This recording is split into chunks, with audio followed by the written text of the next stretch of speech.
নীলেশ, বিদ্যা, নিখিল আর ইরফান, এই চারজন ছিলেন এই প্লের অ্যাক্টর শয়তানের খেলা। এই বেচারারা এটা জানতো না যে এই প্লের রিহার্সালের প্রথম দিনই তাদের জীবনের শেষ দিন হয়ে যাবে, কেননা তাদের এই ডিরেক্টর তাদের মৃত্যুর সম্পূর্ণ প্ল্যানিং করে ফেলেছিল। আমি ওই শয়তান নরকাসুরকে দেখেছিলাম হলের এন্ট্রান্সে। সেই আমার অভিনেতাদের মেরেছে। প্রসিকিউশনের কাছে কোনো রকম সাক্ষ্য নেই, কোনো রকম প্রমাণ নেই, কোনো রকম তথ্যও নেই, আর এখনো পর্যন্ত উনি হত্যার কোনো উদ্দেশ্য প্রমাণ করেননি। যে আমি ওকে তন্ত্রবিদ্যাই শিখিয়েছি। এখন তো motive crystal clear, your honour. নম্রতা বাবাজির কাছে তন্ত্রবিদ্যা শিখছিল, আর তাতে সিদ্ধি লাভের জন্য ওর চারজন মানুষকে বলি দেওয়ার প্রয়োজন ছিল। নাটকের বাহানায় এ ওর ইষ্টদেবের কাছে এই চারজনকে বলি দিয়ে দেয়। বল সবাইকে তুই খুন করেছিস? সবাইকে জায়গায় দাঁড় করিয়ে দিলাম আর লিভার প্রেস করে দিলাম, সবাই মরে গেল।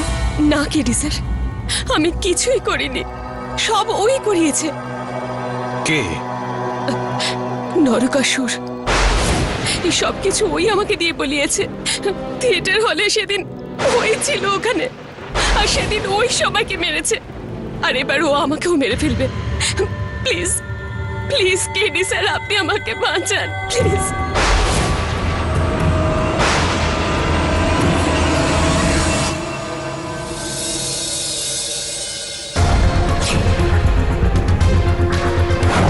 স্যার, নম্রতা কোনো জাদুটোনার মধ্যে ফেসে যায়নি তো? কারণ নরকাসুর শুধু ওই দেখতে পাচ্ছিল। বস, প্রথমবার ও সত্যি সত্যি বলছে, একদম কারেক্ট। আমার তাই মনে হয় ওই নম্রতা ম্যাডাম ন্যাকামি করে করে একবার মায়ের ভোগে চলে গেছে। ন্যাকামো নয় শ্রমণ, নাটক।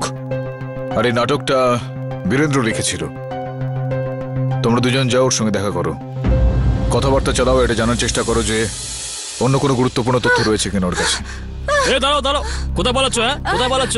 একজন পেশেন্ট আছে যে ঝাঁপ দেবার ভয় দেখাচ্ছে। আরে ওইসব ছাড় না, আমাকে ওইটা বল। ওই বীরেন্দ্র সিং এর রুম উনি কোনটা? তো সেই যিনি ঝাঁপ দিতে যাচ্ছেন। কি? হ্যাঁ। আর ওনার স্ত্রী কোথায় গেল? সীমা ওনার জন্য ফল আনতে গেছেন। ফ্রুটস আনতে গেছে? ফ্রুটস? এটা কি ফ্রুটস খাওয়া হয় নাকি? এই রুমটা কোথাও? ওই ওইদিকে। আর ফ্রুটস আনলে খেয়ে নিস। হ্যাঁ। আরে এ বীরেন্দ্র, কি করছো ভাই? আপনি পড়ে যাবেন। আমি কিন্তু লাফ মারবো। যাবে না। আরে না। আমি লাফ মারবো। কি করছেন? এক মিনিট দেখো আমার দিকে দেখো, আমার কথা শোনো, আমার দিকে দেখো, ভালো করে ফোকাস করো আমার দিকে। এগোবে না, বীরেন্দ্র, একদম এগোবে ঝাঁপিও না।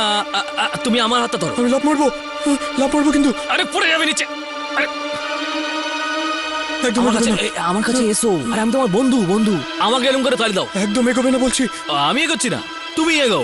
আমার এই হাতটা ধরো। আমি নিচে লাফ মারবো কিন্তু। আমি জানি। আরে ভাই ঝাঁপিও না ছাগল, হাত ধর। লেগে যাবে, চোট লেগে যাবে। বীরেন্দ্র,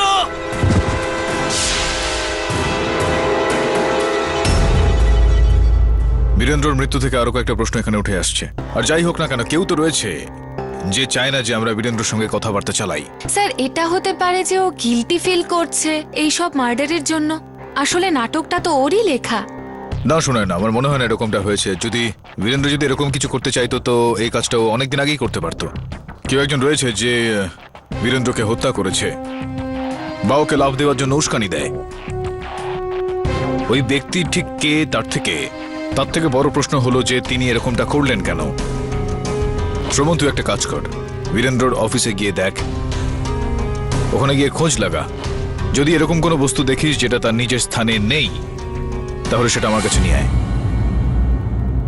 আচ্ছা অংশুমান, এবার এটা বলো যে নাটকে কোন চরিত্রটা করতে তুমি? আমি নরকাসুরের চরিত্র করছিলাম। আর এটা বলো যে কি কি দেখেছিলে তুমি সেই দিন? স্টেজে কস্টিউম পরে আমি রিহার্সাল করছিলাম, আমার ডায়লগ বলছিলাম। ডায়লগ শেষ হবার পর আমার চোখ পড়ল নম্রতার দিকে, আর আমি দেখলাম যে ও সুইচটা টিপে দিল।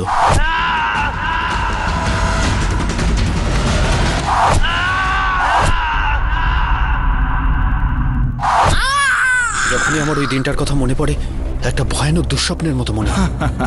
না না না না, স্বপ্নে আপনি যাবেন না। স্বপ্ন ছেড়ে আপনি বাস্তবে আসুন আর আমাদের বলুন যে এই আর কি দেখেছিলেন আপনি। I object, your honour.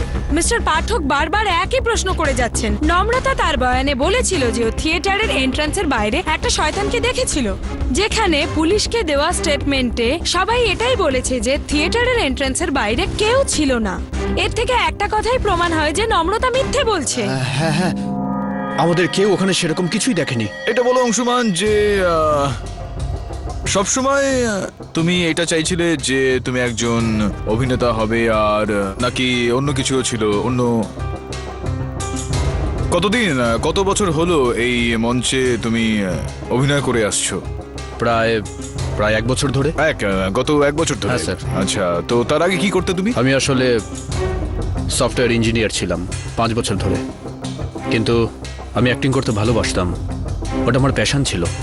সেই জন্য নিজের জব ছেড়ে দিয়ে আমি অ্যাক্টিং করবো এটা ঠিক করি। খুবই সাহসী তুমি, মানে ভালো একটা চাকরি ছেড়ে তুমি এই রঙ্গমঞ্চে অভিনয় করতে চলে আসলে। কিভাবে গিয়েছিল চাকরিটা? মানে কিভাবে চলে যায় চাকরিটা তোমার, জিজ্ঞেস করছি।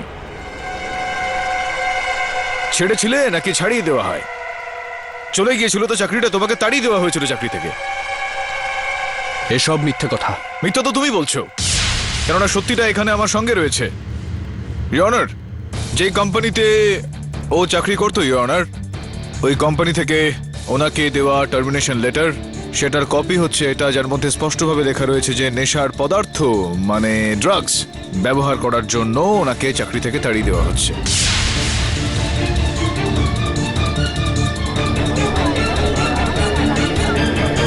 Order order, silence please. Your honour, অংশুমানের জব হিস্ট্রির এই কেসের সাথে কি সম্পর্ক নেই, এটা কে বললো আপনাকে? আমরা এটা জানি যে মিস দীক্ষিত একবার যদি এই ড্রাগের অভ্যাস তৈরি হয়ে যায় সেটা খুব সহজে ছাড়ে না, আর সেরকমটা ওনার সঙ্গে হয়েছিল। যে চাকরি চলে যাওয়ার পর যখন উনি অভিনেতা হলেন, তো তখন নাটকের রিহার্সালের সময়ও তুমি ড্রাগস নিয়ে যাচ্ছিলে। তোমায় নম্রতা বারণ করেছিল, কিন্তু তুমি সেটা শোনোনি। শুধু এটুকুই নয়, নিজে তো নিতেই, অন্যদেরকেও এটা নেওয়ার জন্য উস্কানি দিতে। আর আপনাকে জানানোর জন্য আমি এটা আপনাকে জানিয়ে রাখছি মিস দীক্ষিত, যে নম্রতা ওনাকে ভয়ও দেখিয়েছিলেন যে নাটকের পরে ও ওর নামে কমপ্লেন্ট করবে, পুলিশে রিপোর্ট লেখাবে। মিস্টার পাঠক, যদি নম্রতার এতই চিন্তা ছিল তাহলে ও অপেক্ষা কেন করলো? আগে কেন রিপোর্ট লেখা? এটা এই কারণে মিস দীক্ষিত, ও চাইছিল না যে এই নাটকটা শুরুতেই কোন রকম নেগেটিভ পাবলিসিটির শিকার হয়ে যায়। আর ওনার ভালো মানুষের উনি ফায়দা তুললেন আর ওনাকেই ফাঁসালেন।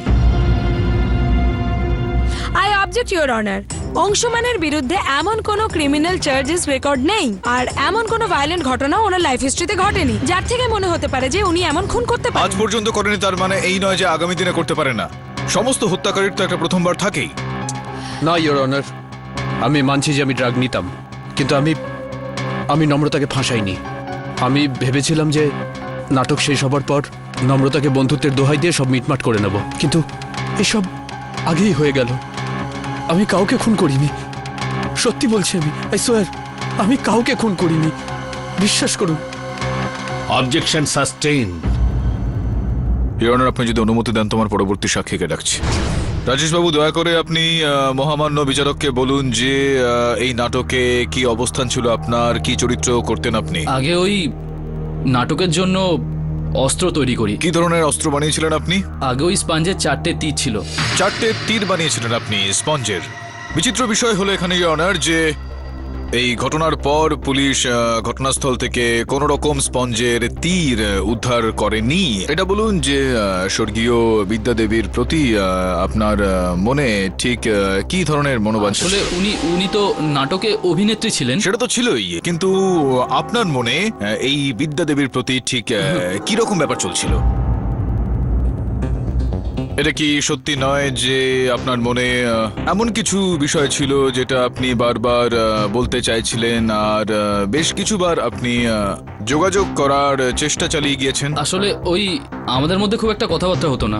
দেখুন, না বলায় কোনো লাভ হবে না, কারণ আপনার মোবাইল ফোনের তালিকা ওইখানে জজ সাহেবের টেবিলের ওপর রাখা রয়েছে, যেখান থেকে এটা স্পষ্ট হয়ে যাচ্ছে যে আপনি অনেকবার বিদ্যা দেবীর সঙ্গে যোগাযোগ করার চেষ্টা করেছিলেন কিনা। আর এটাও আমরা জানতে পেরেছি যে বিদ্যা দেবী আপনার এই মনোবাঞ্ছাটাকে না করে দিয়েছিলেন, আর ওনার বন্ধুরাও আপনাকে হুমকি দিয়েছিল যদি আপনি এখান থেকে পিছু না হটেন তো আপনার জন্য ভালো হবে না। কিরে ইয়া, খুব ফোন করার শখ না তোর? কি বলছো তোমরা? কি বলছিস? আমি কিছু বুঝলাম না। কি হয়েছে তোমাদের? না, দে বলে একখানা। এক মিনিট আমি দেখছি। দেখ তোকে খুব ভদ্রভাবে ভালো করে বোঝাচ্ছি, যদি তুই বিদ্যাকে আবার বিরক্ত করিস না তাহলে আমাদের থেকে বাঁচতে পারবি না, বুঝেছিস? চল। চল সবাই। এই অস্বীকার করার কারণে আপনার মনে এরকম একটা বিষয় তৈরি হলো যে ওই স্পঞ্জের তীর যেটা আপনি বানিয়েছিলেন তার জায়গায় আপনি একটা আসল তীর রেখে দিয়েছিলেন যাতে আপনি আপনার প্রতিশোধকে বাস্তবায়ন করতে পারেন।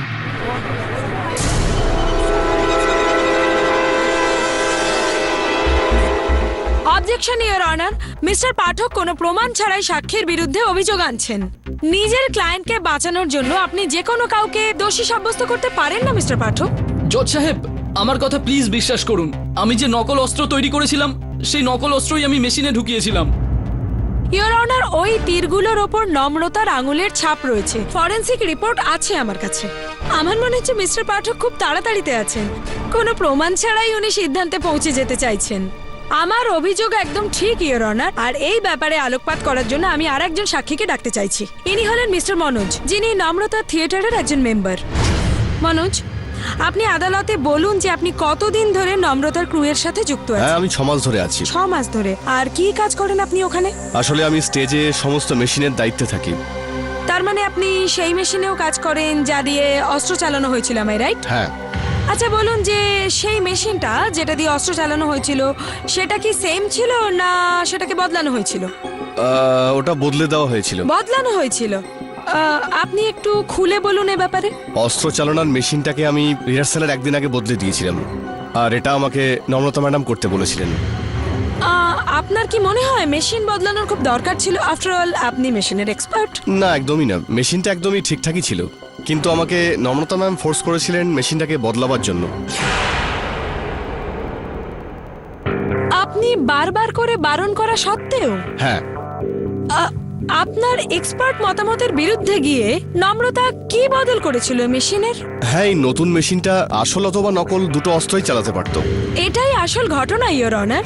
নম্রতা গোটা নাটকটা তৈরি করে আর রিহার্সালের একদিন আগেই মেশিনটা বদলে ফেলে, আর সেই মেশিনের মাধ্যমে ওই 4 জন অ্যাক্টরের প্রাণ নিয়ে নেয়।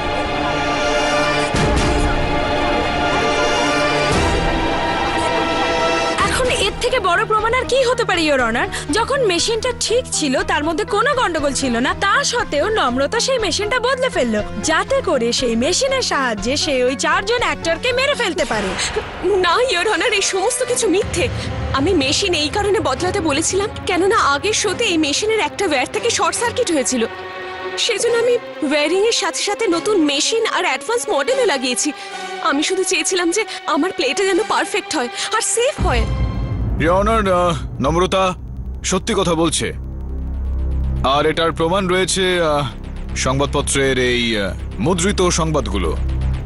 এটার মধ্যে স্পষ্টভাবে এটা লেখা রয়েছে ইওর অনার যে এই নাটকের আগে ওই থিয়েটারে যে নাটকটা চলছিল সেই সময় থিয়েটারে ওয়্যারিং এ শর্ট সার্কিট হয়ে গিয়েছিল, যে কারণে সেই ওয়্যারিং কে চেঞ্জ করাটা দরকার পড়েছিল। মিস্টার পাঠক, যদি এটাই ব্যাপার হয় তাহলে নম্রতার এমন মেশিনের আর কি দরকার ছিল যা দিয়ে আসল অস্ত্র চালানো ইওর যায়? অনার, উর্মি দেবী তো প্রশ্নটা খুব সঠিক করেছেন। সেটার কারণ হলো এই যে ওই থিয়েটারে যে কটা যন্ত্র লাগানো ছিল সেগুলো সবই পুরনো হয়ে গিয়েছিল, আর নতুন যন্ত্র লাগানো সেখানে প্রয়োজনীয়তা ছিল। নতুন মেশিন যেগুলো রয়েছে ওনার সেগুলো নকলের সঙ্গে সঙ্গে আসল হাতিয়ারও চালিয়ে থাকে। উর্মিজি, আপনি যদি চান তো এই যন্ত্রের যিনি বিশেষজ্ঞ রয়েছেন মনোজবাবু, তাকে জিজ্ঞেস করে নিন। হ্যাঁ, ইনি ঠিকই বলছেন। ইওর অনার, আমি আমার পরবর্তী সাক্ষীকে ডাকতে চাই, যিনি এই কেসের ওপর আরো আলোকপাত করবেন। তিনি হলেন মিসেস সোনিয়া। অনুমতি দিলাম। মিসেস সোনিয়া, আপনি বলুন যে আপনার জীবনে এই প্লের কি গুরুত্ব, আপনি খুলে বলুন। কোর্ট এই নাটকটার জন্য আমার পুরো জীবনটাই নষ্ট হয়ে গেছে। এরকম কেন বলছেন আপনি? কারণ এই নাটকটা 2 বছর আগে হওয়ার কথা ছিল, যেটা আমার দাদা ডিরেক্ট করার কথা ছিল, ভরত। আচ্ছা, আপনার দাদা ভরত যিনি থিয়েটার ডিরেক্টর ছিলেন? আগে হ্যাঁ, আমার দাদাও ডাইরেক্টর ছিল, কিন্তু তখন নম্রতা ডাইরেক্টর ছিল না। এটা আপনি কি করে জানলেন? যখন ওই প্লেটা আমার দাদা ডিরেক্ট করছিল তখন নম্রতা ওর গার্লফ্রেন্ড ছিল। এটা তো খুবই চমকপ্রদ ঘটনা মিসেস সোনিয়া, যে নম্রতা সেই ব্যক্তির গার্লফ্রেন্ড ছিল যিনি এই প্লে ডিরেক্ট করতে যাচ্ছিলেন আর যার মৃত্যু ঘটে যায়।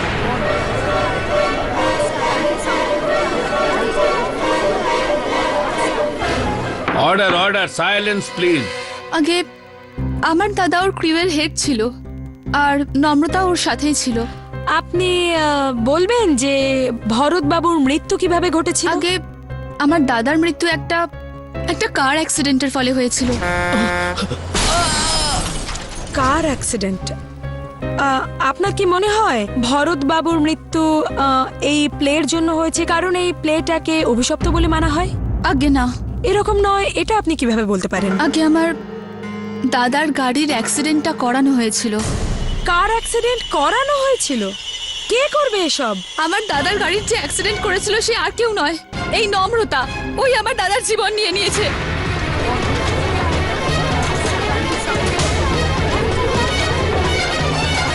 Order order, silence please.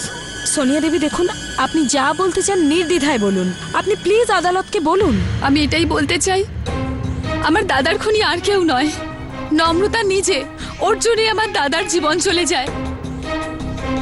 ও চাইতো যে এই প্লেট আমার দাদার সাথেই ও ডাইরেক্ট করুক, কিন্তু আমার দাদা না করে দিয়েছিল। এই নিয়ে ওদের মধ্যে ঝগড়াও হতো, যেটা আমি নিজে দেখেছি। নম্রতা, তুমি বুঝতে পারছো না, আমি এই সুযোগটা প্রথমবার পেয়েছি ডাইরেক্ট করার জন্য, আর আমি এটা চাই না যে লোক আমাকে বলুক আমি এই সুযোগের সদ্ব্যবহার করেছি। তুমি আবার এই ভয়টা পাচ্ছ না তো যে আমি তোমার থেকে বেশি সাকসেস হয়ে যাব? নম্রতা, দেখো, তুমি কি ভাবলে না ভাবলে তা দিয়ে আমার কিচ্ছু যায় আসে না। আই ডোন্ট কেয়ার, ওকে? ভরত, ভরত আমার কথা। ওই দিন রাতেই আমার দাদার কারের অ্যাক্সিডেন্ট হয়ে যায়, আরও চলে যায়। সোনিয়া দেবী, নিজেকে সামলান প্লিজ। আমার কাছে কোনো প্রমাণ ছিল না ওর বিরুদ্ধে, তাই আমি আজ অব্দি কিচ্ছু করতে পারিনি। আমি ওকে কেন মারতে যাব? আমি ওকে ভালোবাসতাম। আমি ততটাই কষ্ট পেয়েছি যতটা তুমি পেয়েছো সোনিয়া। তুই মিথ্যে বলছিস, তুই মেরেছিস আমার দাদাকে। ওর জন্যই আমার দাদার মৃত্যু হয়েছে। আমি সত্যি বলছি, যা কিছু হয়েছে সব ওর কারণে।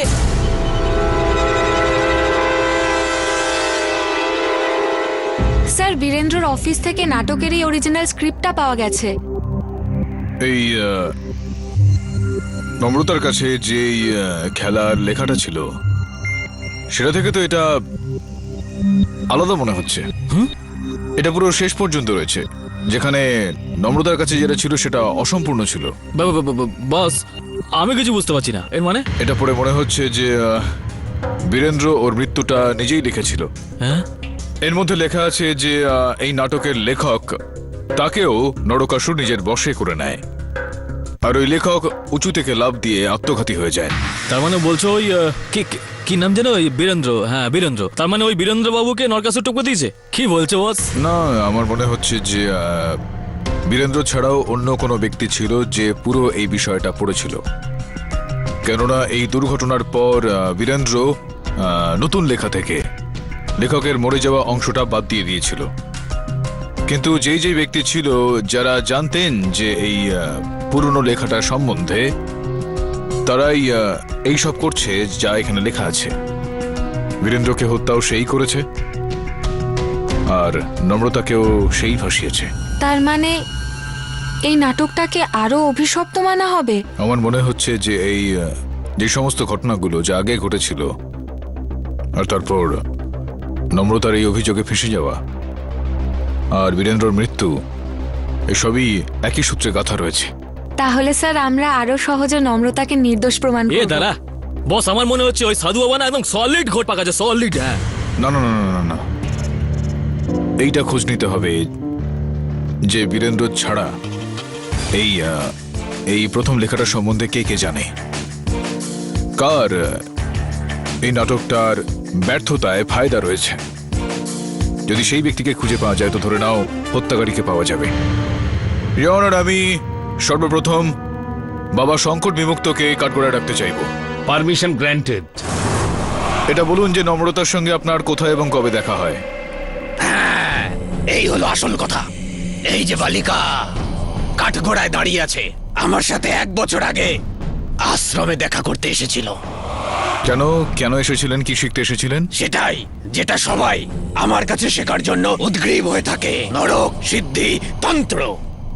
আর আপনি বলতে চাইছেন যে আপনি এই বিদ্যাটা খুবই কঠিন সাধনার ফলে পেয়েছেন? হ্যাঁ, বহু বছর তপস্যা করার পর এই তন্ত্র আমাকে প্রদান করা হয়েছে। কোথায় কোথায় এই যে এইসব প্রয়োগ রয়েছে সেগুলো কোথায় কোন আশ্রমে কি আশ্রমে করেন নাকি হ্যাঁ, কোথায় আশ্রমে। আপনি নিজের আশ্রমে কোথায় রয়েছে সেটা কোথায় কোথায় আপনার আশ্রমটা ব্যাস একটু দূরে, আর সেখানে নদীর পাড়ে, ওখানেই আছে আমার আশ্রম। না মানে কত 2-4 বছর হয়ে গেল আপনি ওখানে রয়েছেন? আরে বাচ্চা, আমার পুরো জীবনটা আমি তো ওখানেই কাটিয়েছি। আমি 18 বছর বয়সেই সন্ন্যাস নিয়েছিলাম, আর 40 বছর পার হয়ে গেল। ব্যাস। আচ্ছা আচ্ছা আচ্ছা আচ্ছা, তো গত 40 বছর ধরে আপনি এখানে থাকছেন আপনার আশ্রমে, হ্যাঁ, সেখানেই আর থাকি। ওখান থেকে বাইরেই বেরোননি? দেখো বাচ্চা, যদি অন্য কোথাও শিবির হয় তখন আমি ওখানে চলে যাই। আচ্ছা আচ্ছা আচ্ছা, বুঝতে পেরে গেছি যে আপনি সেখানেই থাকেন আপনার কুটিরে, যেখানে আপনার আশ্রম রয়েছে, আর ওখানেই আপনি সাধনা করেন আপনার, আর যখন শিবির বসান কোথাও আপনার, তখন আপনি আপনার কুটির থেকে বেরিয়ে সেখানে যান। তো 5 বছর আগে মুম্বাইয়ে কোনো শিবির হয়েছিল আপনার, আপনি যেখানে গিয়েছিলেন মুম্বাইয়ে? কি বললে বাচ্চা? 5 বছর আগে আপনি মুম্বাই গিয়েছিলেন কোনো শিবিরে, মনে পড়ছে কি? 5 কেন? বছর আগে হ্যাঁ। মুম্বাইতে? আরে কি বলছো বালক, আমি তো এই সবে মুম্বাইতে এলাম। এটা কি বলছেন? আমি যতদূর জানি ততদূর তো মুম্বাই আপনার একদম বাড়ির মতো। আমি এটা বলবো যে আপনার শ্বশুর বাড়ির মতো আর কি। আপনি আমাকে অপমান করছেন, অপমান করছেন আমাকে। না, অপমান আমি আপনাকে নয়, আপনি আদালতকে করছেন। আমি এই আদালতে মহামান্য বিচারককে আপনার এই যে মুখোশটা রয়েছে সেটাকে তুলে দিয়ে আসল আপনার পরিচয়টা দেখাতে চাই, জানাতে চাই যে আপনি একজন ভণ্ড, একজন ঠক। I object your honour, mister Pathak ভিত্তিহীন অভিযোগ আনছেন বাবাজির ওপর। ভিত্তিহীন অভিযোগ আমি আনছি না ইওর অনার, ওনার বাস্তবটা আমি আপনার সামনে রাখছি। ওনার নাম সঞ্জু ইওর অনার, মুম্বাইয়ের একটা পাগলাগারদ থেকে উনি পালিয়েছিলেন।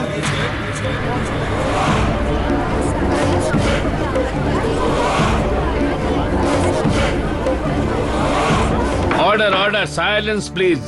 এগুলো হলো পাগলাগারদের পেপারস, আর এই পাগলাগারদের পেপারস অনুযায়ী ওনার ডান হাতে পুড়ে যাওয়া একটা অংশ রয়েছে। দেখাও তোমার আরে, হাতটাকে কোনো এবার। চিহ্ন নেই ভাই। দেখাও। আরে ছাড়ো আমার হাত, ছাড়ো। আরে দেখুন জজ সাহেব কি করছে। আরে আরে ছাড়, আরে কোনো চিহ্ন নেই। ছাড় ছাড় ছাড় ছাড়।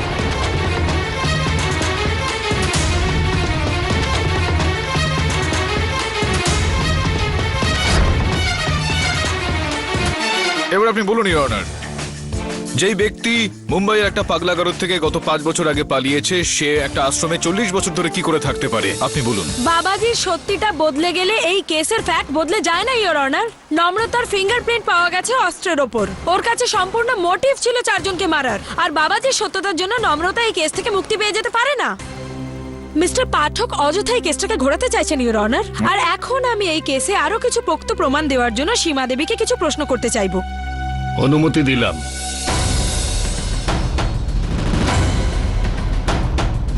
সীমা দেবী, আপনি আমাদের বলুন যে বাস্তবে আপনার স্বামী বীরেন্দ্রর সাথে কি হয়েছিল।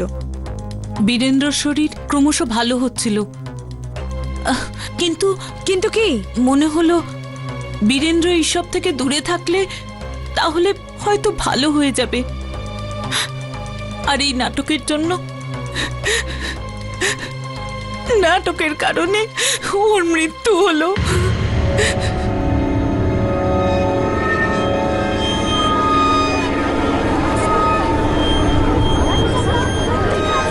এই নাটকের কারণে আপনি কি বলতে চাইছেন? যখন থেকে এই নাটক লেখা হয়েছে আমাদের সাথে শুধু অঘটন ঘটে যাচ্ছিল। নাটকে সফল না হওয়া বীরেনকে স্ট্রেস দিচ্ছিল, আর ওর অবস্থা ধীরে ধীরে আরো খারাপ হচ্ছিল। ওর মৃত্যু তো শুধু একটা ফর্মালিটি ছিল।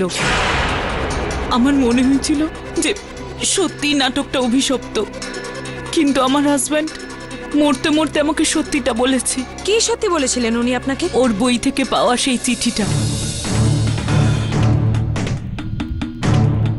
এটাই কি সেই সুইসাইড লেটার? হ্যাঁ হ্যাঁ, এটাই সেই চিঠি।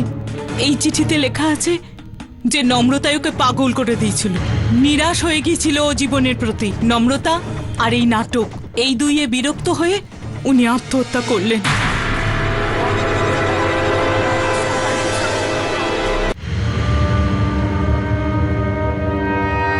সীমা দেবী,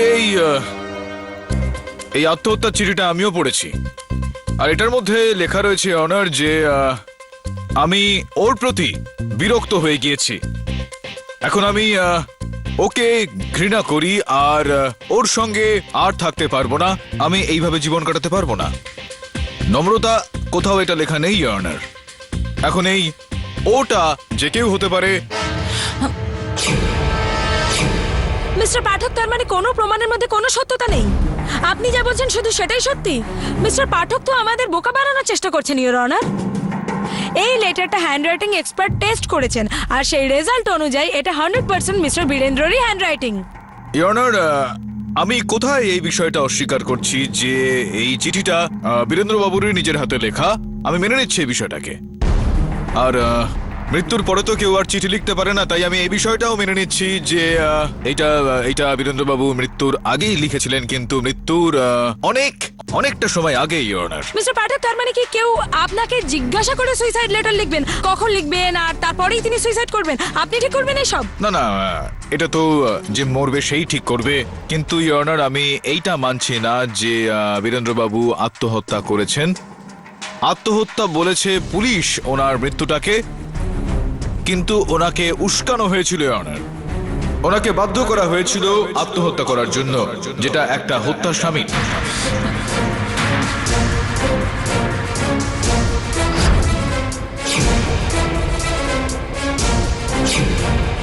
ইয়নার, সর্বপ্রথম এই হাসপাতালের ডক্টরের রিপোর্ট, যেটা থেকে এটা জানা যাচ্ছে যে তার নিজের শেষ সময়ে মস্তিষ্কের অবস্থা খুব একটা ভালো ছিল না, আর উল্টোপাল্টা কথা বলছিলেন, আর এতটাই দুর্বল হয়ে পড়েছিলেন যে নিজের কোনো কাজ করতে পারতেন না। আর এটা বীরেন্দ্রবাবুর ডায়েরি অনার, যেটা পুলিশ ওনার মৃত্যুর পর ওনার জিনিসপত্র থেকে খুঁজে পেয়েছেন। আমি চাইবো যে আপনি এই ডায়েরিটার শেষের দিকের পাতাগুলো একটু দেখুন। আর ওনার অন্তিম সময় বীরেন্দ্রবাবু কিন্তু নিজে হাতে লিখতে পারতেন না। আর এরপরেও যদি আপনি এই বিষয়টা পরিষ্কার করে নিতে চান, তাহলে লেখার যে বিশেষজ্ঞরা রয়েছে তাদের কাছ থেকে এটা পরিষ্কার করে নিতে পারেন যে এই পরিস্থিতিতে কোনো ব্যক্তির এরকম ভাবে আত্মহত্যার চিঠি লেখা সম্ভব কি নয়। আরো একটা বিষয় অনার, তার আগে আমি ভুলে যাই। অনার, এই নাটকের এইটা অরিজিনাল স্ক্রিপ্ট। যেরকমটা আমি বলছিলাম ইওর অনার, যে এই লেখাটাতে লেখককে হত্যা করা হয়। আর পুলিশের রিপোর্ট আপনার টেবিলের উপর রাখা রয়েছে ইওর অনার। আপনি দেখবেন যে যেভাবে এই লেখাটাকে লেখা হয়েছে, বীরেন্দ্রবাবুর মৃত্যুটাও কিন্তু ঠিক সেইভাবেই হয়েছে।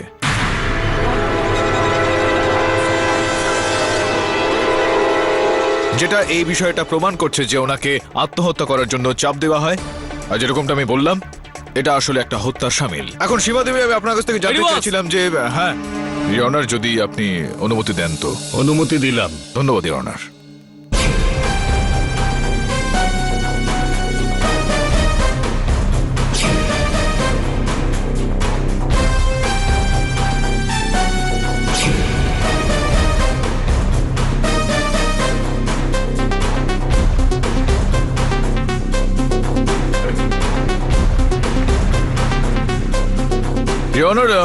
সৌভাগ্যক্রমে ওই থিয়েটারের পিছন দিকের যে দরজাটা রয়েছে সেটার মধ্যে একটা সিসিটিভি ক্যামেরা লাগানো রয়েছে ইওর। আর এইমাত্র আমরা সেটার ফুটেজ পেলাম। আপনি যদি অনুমতি দেন তো আমি চালাবো সেটা এই আদালতে। অনুমতি দিলাম। ইওর, যেরকম আপনি দেখতে পাচ্ছেন যে এই ফুটেজে এই সময় 5:15 হয়েছে, সকাল 5:15। তার মানে যেই সময় নম্রতা সেখানে গিয়ে পৌঁছেছিলেন তার থেকে কিছুটা সময় আগে।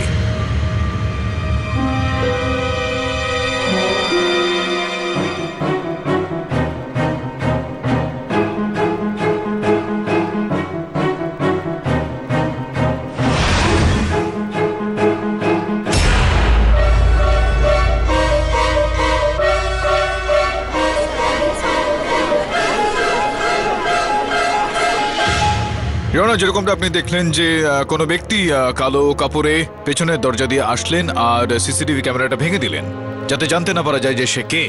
কিন্তু সৌভাগ্যবশত মিস দীক্ষিত, থিয়েটারের পিছনের দরজার সামনে একটা ব্যাংক রয়েছে, যার ঠিক ওপরে সিসিটিভি ক্যামেরা লাগানো রয়েছে। ইওর অনার, সেই ফুটেজটাও আমরা এখানে পেয়েছি। আপনি যদি অনুমতি দেন তো চালাবো। অনুমতি দিলাম।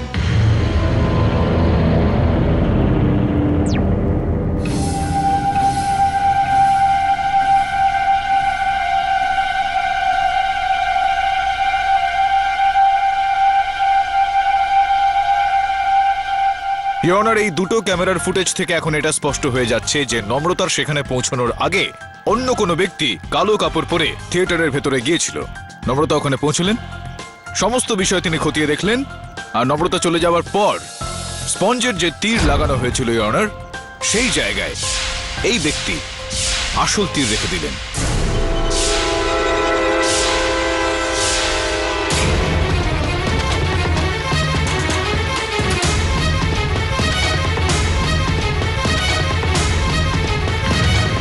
সীমা দেবী, এই সমস্ত প্রমাণ আপনার সামনে চলে আসুক তার আগে আমি আপনার কাছে এটা বলতে এলাম যে কোনো কাছের মানুষকে হারিয়ে ফেলার যে দুঃখটা সেটা আমি বুঝতে পারি, বিশেষ করে নিজের স্বামীকে, যেখানে আপনি এত দিন ধরে সামলেছিলেন ওনার কষ্টের সময়। ওনার কতদিন ধরে আপনি চিনতেন আপনার স্বামীকে? আগে এই প্রায় 9 বছর। 9 বছর ধরে আপনাদের প্রেম ছিল, আপনাদের দুজনের মধ্যে ভালোবাসা, আর একটা লম্বা সময়। এটা বলুন যে যখন ওনার মৃত্যু হয় দুর্ভাগ্যবশত আপনি ওনার সঙ্গে ছিলেন না, থাকার কথা ছিল, কিন্তু কোথাও গিয়েছিলেন আপনি? কোথায় গিয়েছিলেন আপনি? আমি ওই হয়তো আমি কোনো কাজে গিয়েছিলেন আপনি? আমি ফল কিনতে গেছিলাম। ফ্রুটস কিনতে গিয়েছিলেন আপনি? ফ্রুটস কিনতে কখন গেলেন আর কখন ফিরে আসেন? কত সময় লাগে আপনার? এই প্রায় 10-15 মিনিট। 10-15 মিনিট মানে আপনি হাসপাতাল থেকে বেরিয়ে আসেন, আর আপনি সিঁড়ি দিয়ে নিচে নামলেন, বাইরে গেলেন, আপনি ফ্রুটস কিনলেন, আর আপনি ঘরের মধ্যে ফিরে আসলেন এই 10-15 মিনিটের মধ্যে। তো এটা স্পষ্ট যে যেই দোকান যেখান থেকে আপনি এই ফলগুলো কিনেছিলেন সেটা খুবই নিকটেই নিশ্চয়ই ওই হাসপাতালে, তাই না? কাছাকাছি? হ্যাঁ, ঠিক পাশেই ছিল। বীরেন্দ্রবাবু কি খেতে পছন্দ করতেন? কি ফ্রুট নিয়েছিলেন আপনি? এই গ্রেপস, অ্যাপেল, ব্যানানা, এইসব। আপনি এই সমস্ত ফল কিনেছিলেন আর হাসপাতালের আশপাশেরই কোনো দোকান থেকে? হ্যাঁ, ঠিক। বিচিত্র বিষয় এটা সীমা দেবী, কেননা আমরা যখন খোঁজ খবর নিলাম তো এটা জানতে পারলাম যে হাসপাতালের 20 মিনিটের দূরত্বে যদি যাওয়া যায় তাহলে সেখানে সব থেকে নিকটবর্তী ফলের দোকানটা পাওয়া যায়। তার মানে 20 মিনিট যাওয়া, 10 মিনিট ধরে ফল কেনা, 20 মিনিট ফিরে আসা, সব মিলে তো 50 মিনিট লাগবে। আপনি বললেন যে আপনি 15-20 মিনিটের মধ্যে ফিরে এসেছিলেন। I object your honour. Your honour, এখানে তর্ক হচ্ছে বীরেন্দ্রবাবুর মৃত্যুকে ঘিরে, আর মিস্টার পাঠক তো কোনো ফলের দোকানের ম্যাপ তৈরি করছেন। Your honour, objection overruled. ধন্যবাদ। তো আমি আপনাকে জিজ্ঞেস করছি যে যেই কাজটা কোনো সাধারণ ব্যক্তি 50 মিনিটে করতে পারে সেটা আপনি 15 মিনিটে কি করে ফেললেন? চলুন বাদ দিন এই সমস্ত কথা। পরের প্রশ্ন, ওই 15ই ফেব্রুয়ারি যেদিন এই ঘটনাটা ঘটে সেই সময় আপনি হাসপাতালে ছিলেন আপনার স্বামীর সঙ্গে? হ্যাঁ, আমি ওই হয়তো ওই লগবুক হাসপাতালে যেটা রয়েছে সেটা আমার কাছে রয়েছে। হ্যাঁ, তো সেটার মধ্যে লেখা আছে যে আপনি রাত 12টার সময় কোথাও গিয়েছিলেন হাসপাতাল থেকে, আর সকালবেলা ফিরে আসেন আপনি। হ্যাঁ, মনে পড়েছে। আমি বাড়িতে ছিলাম, আসলে খুব ক্লান্ত ছিলাম, তাই ভাবলাম একটু রেস্ট নিয়ে নিই, আর সকালে হসপিটালে গেছিলাম। তো আপনি রাত্রেবেলা বাড়ি চলে গিয়েছিলেন বিশ্রাম করতে, আর আপনি সকালবেলা ফিরে আসেন, আর আপনি বাড়িতে গিয়েছিলেন, আপনি সেখানে ছিলেন, সেটার কোনো প্রত্যক্ষদর্শীর সাক্ষী নিশ্চয়ই নেই না আপনার কাছে? প্রমাণ, আমি বাড়িতে একলা ছিলাম। একলাই ছিলেন আপনি, কোনো প্রত্যক্ষদর্শী সাক্ষী নেই? আসলে আপনি বাড়িতে ছিলেনই না, কেননা 15ই ফেব্রুয়ারি সকালে 5:15টার সময় আপনি থিয়েটারে পিছনের দরজা দিয়ে ঢুকেছিলেন কালো পোশাক পরে। ইওর অনার, এটা সত্যি নয়। যতটা জিজ্ঞেস করা হচ্ছে ততটার উত্তর দিন। ইওর অনার, এই সময় আমি আপনার সামনে বীরেন্দ্রবাবুর পোস্টমর্টেম রিপোর্টটা একবার পেশ করতে চাই ইওর অনার। অবাক করা বিষয় এখানে ইওর অনার যে বীরেন্দ্রবাবুর মৃতদেহতে সেই রাসায়নিক, সেই ড্রাগ ডেক্সাড্রসিন পাওয়া গিয়েছে ইওর অনার, সেই ড্রাগ যেটা নম্রতাকেও দেওয়া হয়েছিল। এটা স্পষ্ট যে সেই ব্যক্তি এদের দুজনকে ওই ড্রাগ দিয়েছিল। উদ্দেশ্য একেবারে স্পষ্ট ইওর অনার, বীরেন্দ্রকে হত্যা করে ফেলা।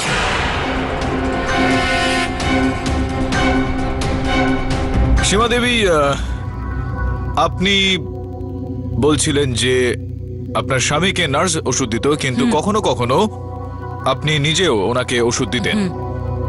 এই বিষয়টাতে একটু নজর দেওয়া যাক ইওর অনার, যে সীমা দেবী তার স্বামী বীরেন্দ্রকে কখনো কখনো ওষুধ খাওয়াতেন। কোথায় থাকেন আপনি? আপনার বাড়ির ঠিকানা বলুন আমায়।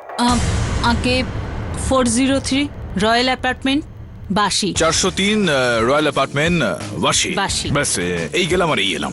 ইওর অনার, হত্যাকারীর বাড়ির বাইরের ওষুধের এই খালি শিশিটা পাওয়া গিয়েছে, আর সেটা পরীক্ষা করে জানা গিয়েছে যে এর মধ্যে ডেক্সাড্রোসিন নামক ড্রাগ ছিল ইওর অনার। আর হত্যাকারীর বাড়ির অ্যাড্রেস হলো 403 রয়্যাল অ্যাপার্টমেন্টস, বাসি।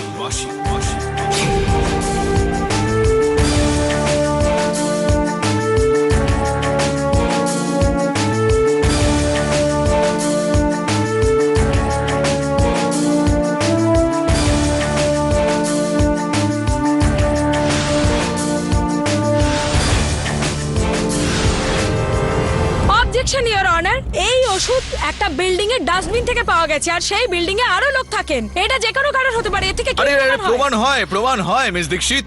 কেননা যে এই রিপোর্ট আমি জজ সাহেবকে দিয়েছি তার উপর কারোর আঙুলের ছাপও পাওয়া গিয়েছে। সীমা দেবী, আপনার। আমি কি জানি এই কেমিক্যাল কোত্থেকে এলো? আমি আপনাকে বলে দিচ্ছি, যেই কেমিস্ট থেকে আপনি এই ওষুধটা কিনেছিলেন সেটার ব্যাচ নাম্বার আর এই শিশির মধ্যে ব্যাচ নাম্বার সেটা আমরা ম্যাচ করিয়ে দেখেছি। আর উনি আমাদের বলেছেন যে আপনি এটা বলেছিলেন যে আপনি একজন কেমিস্ট্রি স্টুডেন্ট আর আপনি কিছু একটা প্রয়োগ করছেন, যে কারণে আপনার এই ডেক্সাড্রোসিন ড্রাগটা চাই। এখন দেখুন আর কোনো রাস্তা নেই আপনার বাঁচার। কি করতে চাইবেন আপনি? আমি এই সব করেছি। আমি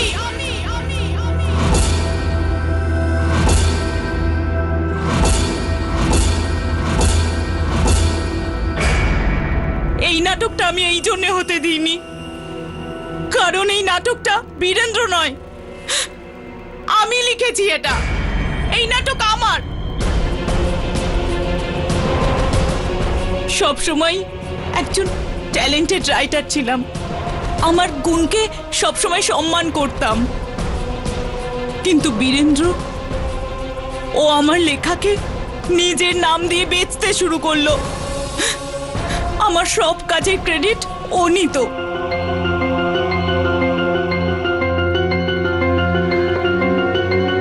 কি লিখছো সুইটহার্ট? তোমার ট্যালেন্ট আর আমার নাম, এই দুটো দিয়ে দেখো একদিন আমরা কোটি টাকা রোজগার করব। আমি বীরেন্দ্রকে খুব ভালোবাসতাম, এই জন্য আমি আমার সব লেখা ওর নামে করতাম, কিন্তু কিন্তু ধীরে ধীরে ও বদলে গেল, ও লোভী হয়ে গেল, ওর চোখে আমার দাম কমতে থাকলো। এসব কি লিখেছো? আমি বলেছিলাম না প্রোডিউসারের কথা মতো লিখতে? সব পরিশ্রম মাটি করে দিল। কিন্তু এটাই তো গল্পের সত্যতা। আমি কোনো সত্য চাই না, আমি টাকা চাই, টাকা। বিলাসবহুল জীবন চাই আমি। কালকের মধ্যে আমার সেই লেখাটাই চাই যেটা প্রোডিউসার চায়। আমি যখন ওকে বললাম যে এই নাটকটাতে আমার নাম দেব, তখন ও পরিষ্কার না করে দিল। আমার বারবার বলা সত্ত্বেও ও আমার কথা শুনলো না। ধীরে ধীরে ওর পপুলারিটি বেড়ে গেল, আর লোকে আমার নাটক পছন্দ করলো। আর তারপর বীরেন এই নাটকটা বানানোর প্রস্তুতি নিল।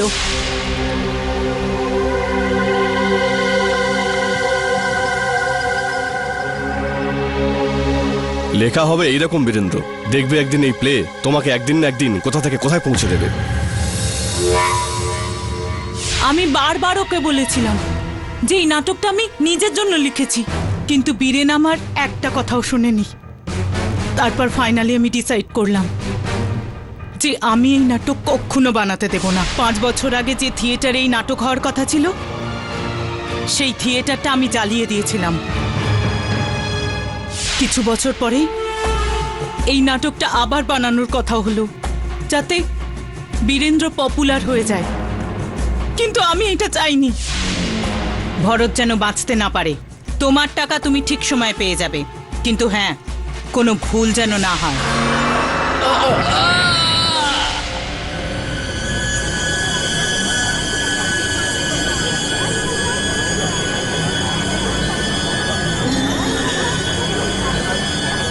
ভরত মারা যাওয়ার পর এই নাটকটা বদনাম হতে শুরু করে, যার কারণে আমি এটাতে আমার নিজের নাম দিতে পারতাম, কিন্তু কিন্তু তার আগেই বীরেন্দ্র এই নাটকটাকে বেছে দিল নম্রতাকে। আর নম্রতা এই নাটকটা তৈরি করা শুরু করে দিল। আমি জানতাম যে সেই দিন নম্রতা সবকিছু চেক করার জন্য আগেই পৌঁছে যাবে। এই জন্য আমি নম্রতাকে ওই কেমিক্যালস দিলাম। আমি চেয়েছিলাম যে লোকে এই নাটকটাকে অভিশপ্ত ভাবে। সেই জন্য নরকাসুরকে কল্পনার বদলে বাস্তবে আনার জন্য আমি নম্রতাকে ব্যবহার করেছিলাম।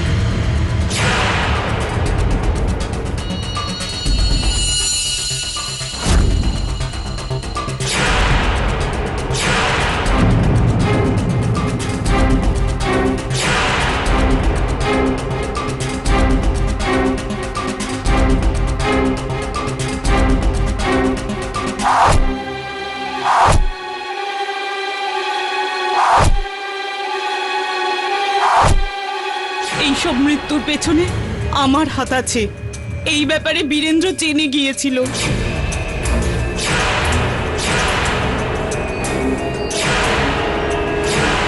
বীরেন্দ্র, তুমি মরতে চাও তাই না? তুমি নিজের জীবনের প্রতি বিরক্ত হয়ে গেছো। তোমার জন্যই অনেক নিরপরাধীর মৃত্যু হয়েছে। তোমার কোনো অধিকার নেই বাঁচার। হ্যাঁ, কোনো অধিকার নেই তোমার বাঁচার। আরে এই নাও। আরে এখন আর কিচ্ছু খাবো না। আরে জুস তো খেতেই হবে। আরে বাবা, আরে পুরোটা আর খেতে না। হবে। না না,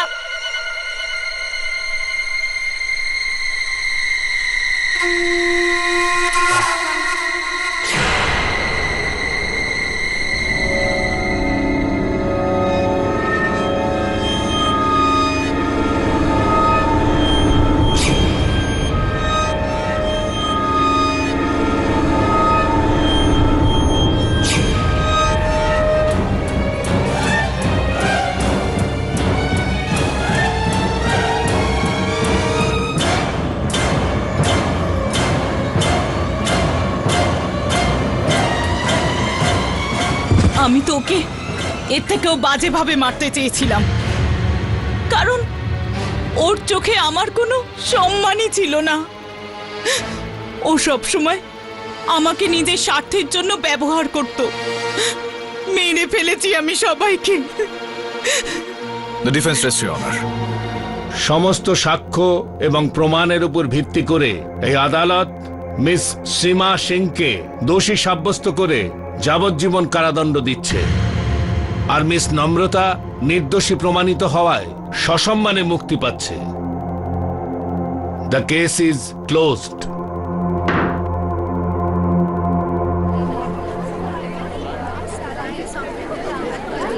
থ্যাংক ইউ কেডি স্যার। যদি আপনি না থাকতেন জানি না আমার কি হতো। একই কথা বলছেন আপনি। তাছাড়াও অপরাধী অনেক অনেক চেষ্টা করলেও অপরাধকে লুকোতে পারে না। আমি তো কেবল সত্যিটাকে সামনে এনেছি, আমার কর্তব্য করেছি। For more updates, subscribe to our channel, click the show links and enjoy watching the videos.